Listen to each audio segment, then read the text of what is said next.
मुल्क त पाकिस्तान सजो है गुलशन आहे सहाबा जो निकिरी वञे हिन मुल्क मजे को दुश्मन आहे सहाबा जो मुल्क त पाकिस्तान सजो है गुलशन आहे सहाबा जो मुल्क त पाकिस्तान सजो है गुलशन आहे सहाबा जो निकिरी वञे हिन मुल्क मजे को दुश्मन आहे सहाबा जो मुल्क त पाकिस्तान सजो है गुलशन आहे सहाबा जो मुल्क त पाकिस्तान सजो है गुलशन आहे सहाबा जो निकिरी वञे हिन मुल्क मजे को दुश्मन आहे सहाबा जो निकिरी वञे हिन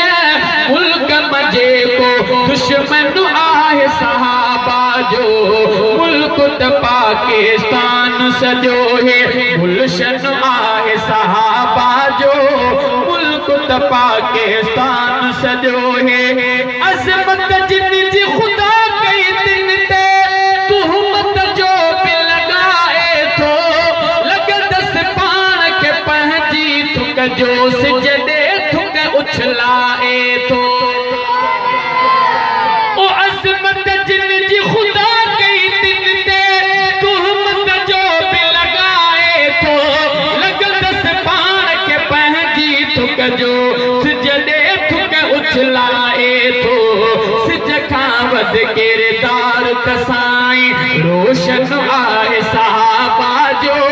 सिज खां वध किरदार तसाई रोशन आहे सहाबा जो निकिरी वञे हिन मुल्क मजे को दुश्मन आहे सहाबा जो मुल्क त पाकिस्तान सजो है उहद बदर ऐं खैबर जिन जे रत सां थिया रंगीन अदा पाक मदीने पाक मके जी शाहिद आहे ज़मीन अदा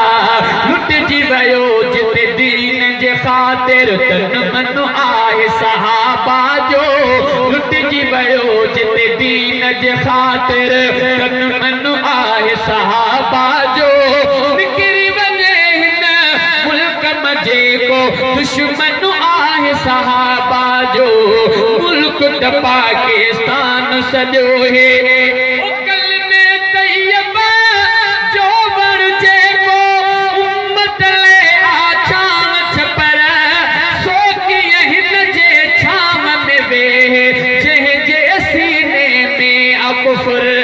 सो कीअं हिन जे छाम में वेह जंहिं जे सीने में अकुफर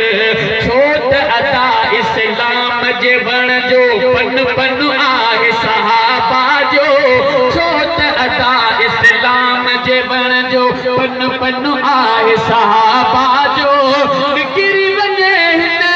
मुल्क मजे को दुश्मन आहे सहाबा जो मुल्क त पाकिस्तान सजो है गुलशन आहे सहाबा जो